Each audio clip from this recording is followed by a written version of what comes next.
Enchanted begins exactly where classic Disney fairy tales usually end. In the animated kingdom of Andalasia, a place powered entirely by musical numbers and destiny, a young woman named Giselle lives in the forest, cheerfully talking to animals and dreaming of true love. She has no parents, no backstory trauma, and no doubts. Her philosophy is simple: sing enough and love will find you. Love, in fact, finds her immediately. While singing about how her future husband will magically appear, Giselle meets Prince Edward, a man so heroic and enthusiastic that he proposes to her about 30 seconds after hearing her voice. For him, this is normal. For Andalasia, this is how things work. They plan to marry the next day. This sudden engagement is a problem for Queen Nerissa, Edward's stepmother, who secretly rules the kingdom through dark magic. If Edward marries Giselle, Nerissa loses her throne. Rather than negotiate like an adult, Nerissa chooses the traditional fairy tale solution: murder via enchantment. Disguised as an old hag, Nerissa pushes Giselle into a magical well. But instead of killing her, the spell does something more ironic. Giselle is banished to a place where fairy tale rules don't apply. She lands in modern-day New York City. The animation dissolves into live action, and Giselle finds herself in Times Square, surrounded by noise, crowds, and people who do not sing about their feelings. This is the emotional equivalent of dropping a hummingbird into a subway station. Giselle is instantly overwhelmed. She assumes New York is some kind of cursed land. She trusts strangers far too easily. She talks to pigeons. She gets nearly run over several times, but she keeps going, because optimism is her survival mechanism. Meanwhile, back in Andalasia, Prince Edward charges into the magic well after her, armed with a sword and an alarming lack of situational awareness. His loyal but cynical squire Nathaniel follows, hoping to sabotage Edward on Nerissa's orders. In New York, Giselle meets Robert Phillip, a divorce lawyer who specializes in people who don't believe in love anymore. Robert is practical, emotionally guarded, and deeply allergic to nonsense. He also happens to have a young daughter, Morgan, who still believes in fairy tales.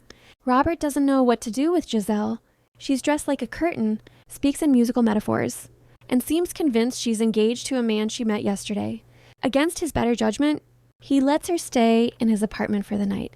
This is where the movie begins its main experiment. What happens when fairy tale logic tries to survive in the real world? Giselle cleans Robert's apartment by summoning rats, cockroaches, and pigeons, an act that horrifies Robert and delights Morgan. She believes kindness will always be rewarded. She assumes love is inevitable. She sings about her feelings in public spaces, pulling confused New Yorkers into elaborate musical numbers. Robert watches all of this with disbelief, but also curiosity. Giselle challenges his worldview simply by existing. She believes love is not only real, but guaranteed. Robert, shaped by divorce and responsibility, believes love is risky and temporary. Prince Edward arrives in New York shortly after, immediately mistaking traffic lights for magical orbs and taking street performers as knights. He searches for Giselle with heroic determination, dueling a bus and shouting her name across Manhattan. Nathaniel, meanwhile, begins to experience something new: freedom. Without Nerissa constantly controlling him, he starts questioning his loyalty. He befriends a group of actors and slowly realizes he might not actually enjoy being evil. Queen Nerissa herself eventually comes to New York, disguised as a glamorous woman, determined to finish the job. She plans to poison Giselle with a magic apple, just like in Snow White. Subtlety has never been her strength. As Giselle spends more time with Robert and Morgan, something unexpected happens. She starts to change. Prince Edward eventually reunites with Giselle and invites her to return to Andalasia and marry him. The offer is exactly what she once dreamed of: a perfect ending, a perfect prince, a kingdom where everything makes sense. But Giselle hesitates. This is the emotional turning point of the movie. For the first time, she questions a fairy tale ending. She realizes she doesn't truly know Edward. She realizes love might be something that grows, not something that strikes like lightning. Nerissa makes her move, poisoning Giselle with the apple. Giselle falls into a magical sleep just as intended. Only a true love's kiss can wake her. Edward tries and fails. Robert, finally accepting his feelings, kisses Giselle and she awakens. The fairy tale rule still applies, but the definition of true love has evolved.